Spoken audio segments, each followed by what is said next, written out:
Friends, मैं सब doctor निशब और आज का हमारा टॉपिक है रेपो रेट और रिवर्स रेपो रेट। यूँ तो हम सभी ने रिवर्स रेपो रेट या रेपो रेट जो वर्ड है इनको न्यूज़ चैनल्स या न्यूज़पेपर्स में अक्सर सुना है, लेकिन ये वो टर्म्स हैं जो सहज सबकी समझ में नहीं आते हैं। आज हम आपको इन्हीं का मतलब बताएंगे और ऐसे बताएंगे कि आप जीवन में कभी नहीं भूलेंगे। देखिए, जब किसी व्यक्ति के पास पैसे की कमी हो जाती है, उसके बैंक अकाउंट्स खाली हो जाते हैं, तो वो क्या करता है? वो सीधा बैंक के पास जाता है लोन लेने के लिए। बैंक उसे पैसा उधार देता है, साथ ही उस पर एक निश्चित दर से ब्याज लगाता है। मान लीजिए किसी ने बैंक से 1 लाख रुपया उधार लिया, तो बैंक 1 लाख रुपया उसको देगा, साथ ही एक समय सीमा बांध देगा और एक दर से ब्याज भी लगा देगा। जैसे 2 महीने बाद आप 1,10,000 वापस करें या 4 महीने बाद 1,20,000 वापस करें। तो ये जो ऊपर वाले 10,000 या 20,000 थे, ये था ब्याज, जो कि उस व्यक्ति को जिसने उधार लिया उस बैंक को वापस करना था, उसे बढ़ा कर देना था। यही बैंक की जो होती है इनकम होती है। ठीक इसी तरह से जब बैंकों के पास पैसा खत्म हो जाए या बैंकों के पास पैसे की कमी हो, तो वो उधार लेने के लिए पहुंचता है आरबीआई के पास, यानी कि रिजर्व बैंक ऑफ इंडिया के पास। तो reserve bank of India in commercial banks को उधार देता है और उस उधार पर, उस लोन पर एक निश्चित दर से ब्याज लेता है। ये ब्याज की दर जो आरबीआई ले रहा है उधार देने पर इन कमर्शियल बैंक से, यही रेपो रेट होती है। अब ये सारे बैंक आरबीआई के पास ही उधार लेने क्यों जाते हैं? इसका जवाब ये है कि आरबीआई हमारे देश की केंद्रीय बैंक है। बैंकिंग जो सेक्टर है उसकी वो सर्वोच्च संस्था है। आरबीआई ही वो बैंक है जो सारे कमर्शियल्स, गवर्नमेंट, नॉन गवर्नमेंट जितने भी बैंक हैं उनके कार्यक्रम पर नियंत्रण और अंकुश रखती है और इनके लिए कई सारी नीतियों का निर्माण भी करती है। अब आरबीआई ने रेपो रेट कितनी तय की? ऊंची रेपो रेट बेहतर होगी हम लोगों के लिए या नीची रेपो रेट? तो इसका जवाब है नीची रेपो रेट, क्योंकि अगर आरबीआई ब्याज की दर ज्यादा लेगा तो बैंक उससे मुश्किल से उधार ले पाएंगे। बैंकों के लिए आरबीआई से पैसा जुटाना मुश्किल हो जाएगा, जिससे वो हमें देने वाला जो लोन है वो भी कम महंगे कर देगा। हम उससे लोन ज्यादा मात्रा में नहीं ले पाएंगे, क्योंकि जब ब्याज की दरें ऊंची होती हैं तो लोग लोन लेना बैंक से सही नहीं समझते, ब्याज की दर को नीचे आने का इंतजार करते हैं।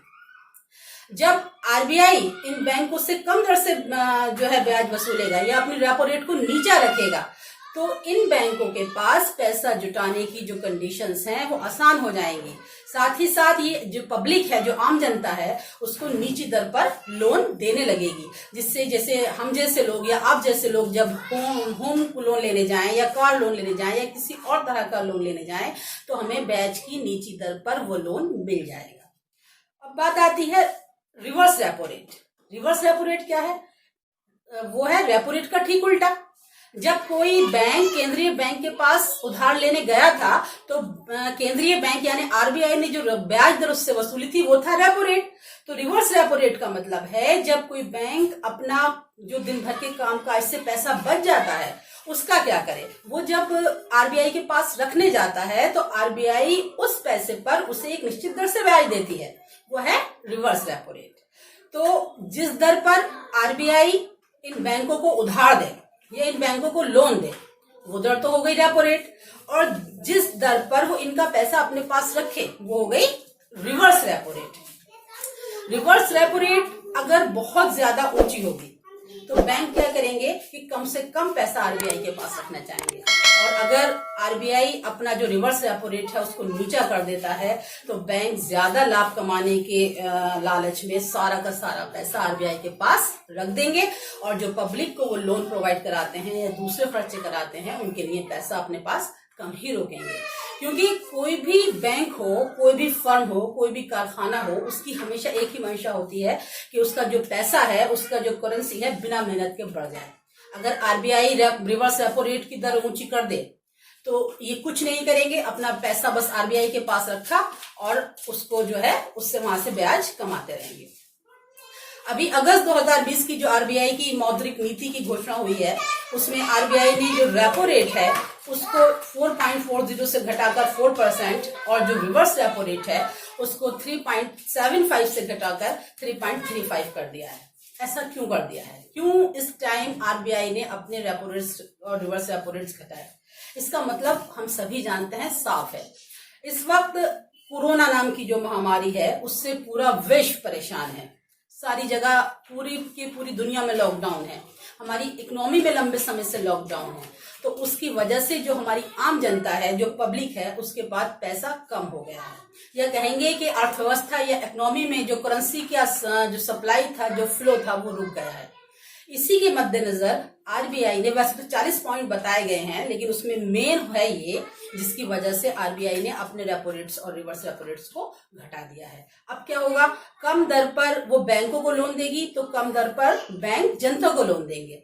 अब जो कारखाना है, मान लीजिए किसी का फर्म है या कोई और बिजनेस है, उसमें पैसा लगाने के लिए उस व्यक्ति के पास कम पैसे में लोन लेने की शक्ति होगी। जब वो कम पैसे में लोन लेगा, कम ब्याज दर पर लोन लेगा, तो वो ज्यादा लोन ले लेगा और उससे जो अपना बिजनेस है उसे बढ़ाएगा। जब बिजनेस बढ़ाएगा या अपने कारखाना या फर्म में किसी भी चीज का प्रोडक्शन बढ़ाएगा, तो कुछ और लोगों को रोजगार मिलेगा। जब कुछ लोगों को रोजगार मिलेगा, तो वो दूसरी चीजों की डिमांड करेंगे जो दूसरी फर्म्स या दूसरे कारखाने बना रहे हैं, तो उस चीज की डिमांड होगी, तो कुछ और लोगों को रोजगार मिलेगा। ये सीरीज ऐसे ही बढ़ती चली जाएगी। और एक बात आप हमेशा याद रखिए कि जो हमारी जो खर्च हैं, जो हम खर्च करते हैं, जो हमारा एक्सपेंडिचर है, वही दूसरे लोगों की इनकम होती है। इसलिए कि जैसे रोजगार बढ़ता है, उसी हिसाब से प्रोडक्शन बढ़ता है, डिमांड बढ़ती है, और जो हमारी अर्थव्यवस्था है वो अपने जो पुराने वाले चलन पर आ जाएगी, सभी चीजें ठीक हो जाएंगी। तो ये है रेपो रेट और रिवर्स रेपो रेट का मतलब। अगर आपको हमारी दी हुई जानकारी पसंद आई हो तो हमारे वीडियो को लाइक, उस चैनल को सब्सक्राइब जरूर करें। धन्यवाद।